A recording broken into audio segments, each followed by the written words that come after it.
So, can a mythical creature that belongs to the logo of a luxury Swiss watch get cost certified?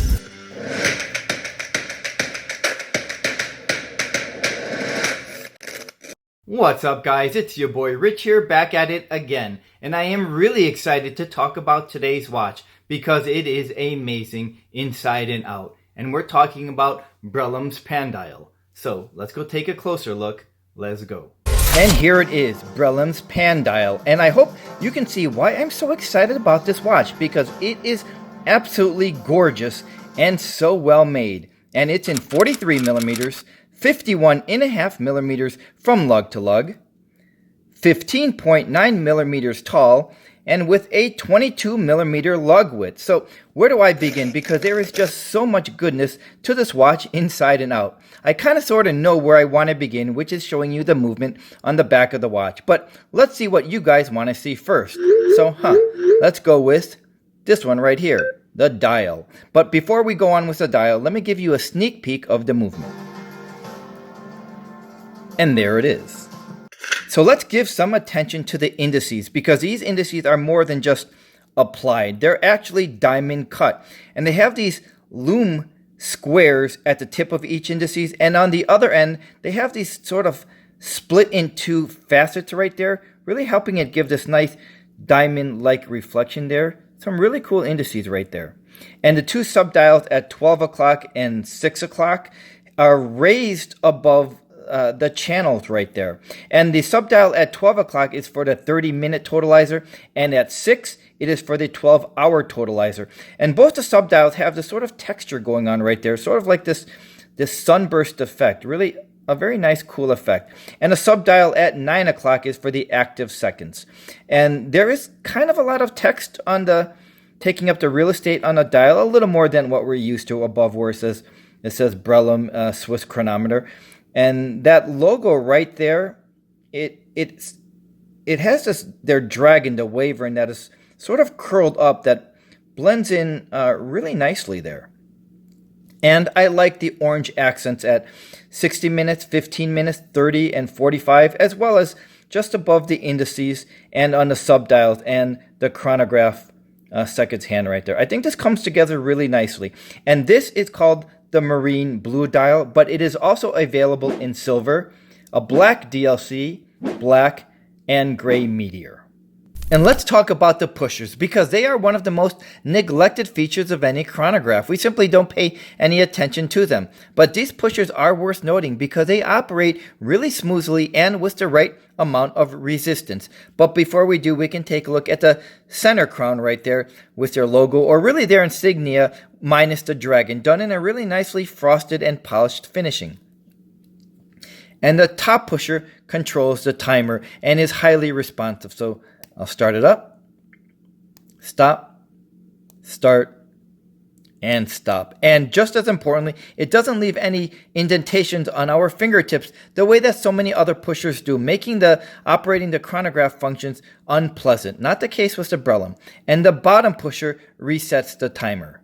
And there it goes. And it operates in a flyback function. So if we are later on in the timer, let's say at 50 seconds, when we reset it, it will not take the longest route back counterclockwise to reset itself. It will take the shortest route. So it will go from here back to 12 o'clock in the clockwise position. So I'll show you what I mean.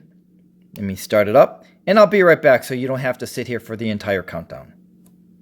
And we're back later on in the countdown. And we'll watch it quickly reset itself. And here we go. And there it is.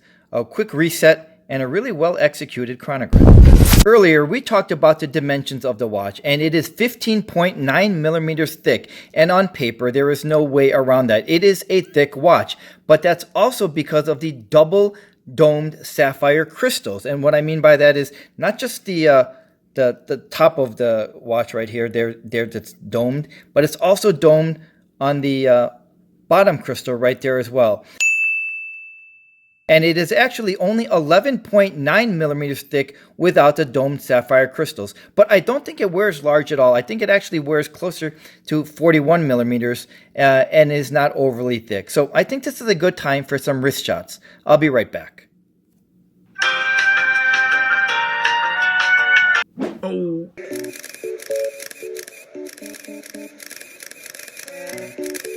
The finishing on the Pandial just exudes a high-end watch. It has a really nicely polished bevel edge right there separating the lugs from the side of the case, and it is not just a thin polished accent. It is highly noticeable and it looks great. The strap is a handmade Alinghi fabric lined in leather, but watch what happens when I open the deployment clasp, and there is the Brellum branding on the buckle right there.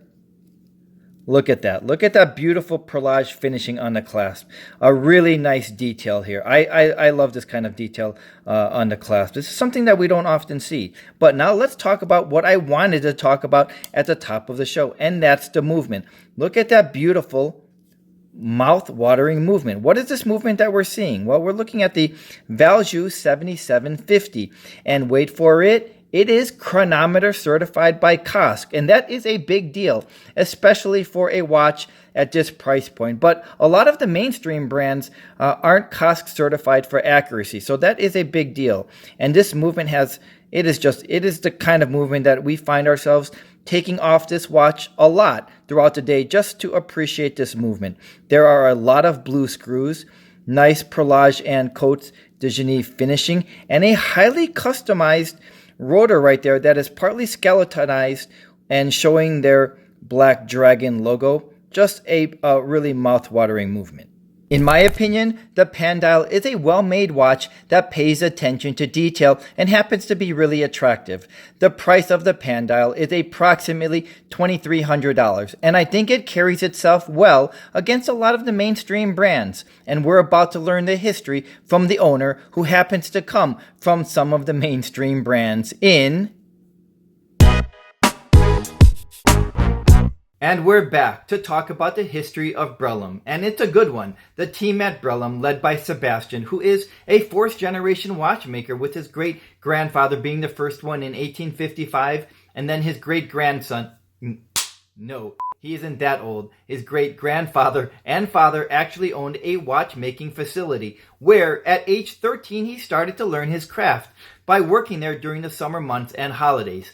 Geez, when I was 13, I think I still had a paper route, and I was always trying to gather the guys to play baseball. Man, we played a lot of baseball. We were like the Sandlot. Unfortunately, none of my friends or I were good enough to make the major leagues. But Sebastian was good enough to make a career out of it, and I think that it helped that he started early and that he comes from some real DNA, like me.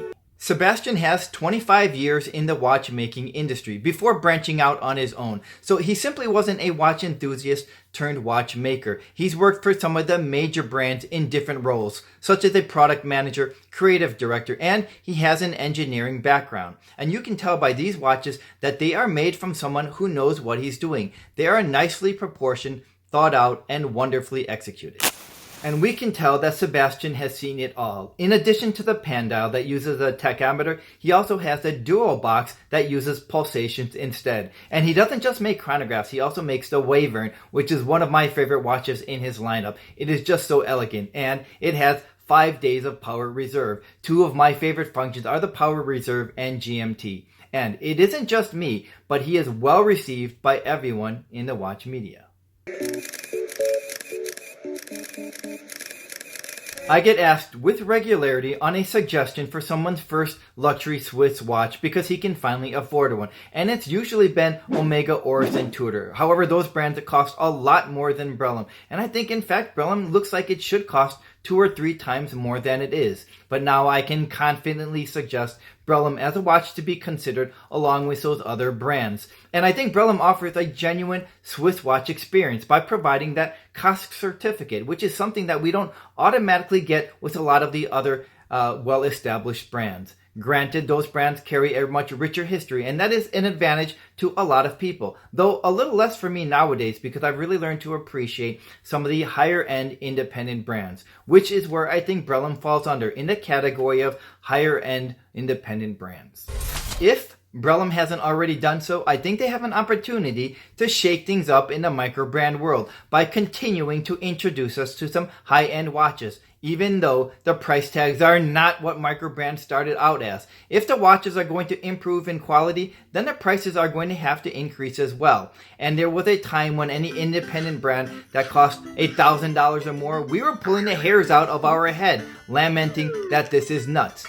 But I think we are starting to slowly turn the corner in accepting some of the higher priced watches, as long as the quality justifies those prices. And in the couple of $1,000 price range, I still don't think that is overly priced for a Brellum, especially if we compare that to some of the mainstream brands. In fact, some of the mainstream brands don't offer as much attention to detail as the Brellum. And that Wavering with the 5 days of power reserve that I showed you earlier, if we're thinking that costs $7,000 or $8,000 or $9,000, we would be wrong. It costs approximately $4,300, and I still think that is a solid value for a watch with 5 days of power reserve.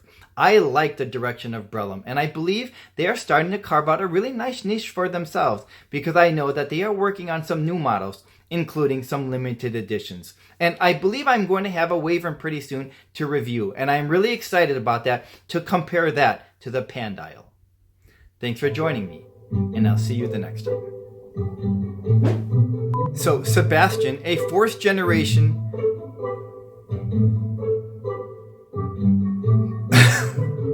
and he has 25 years of watchmaking. And that Brellum I showed you earlier with the 5 hours of power reserve. No. And that Wavering that I showed you earlier. And that Wavering that I showed you earlier with 5 hours of. No. 5 hours is not impressive. 5 days is.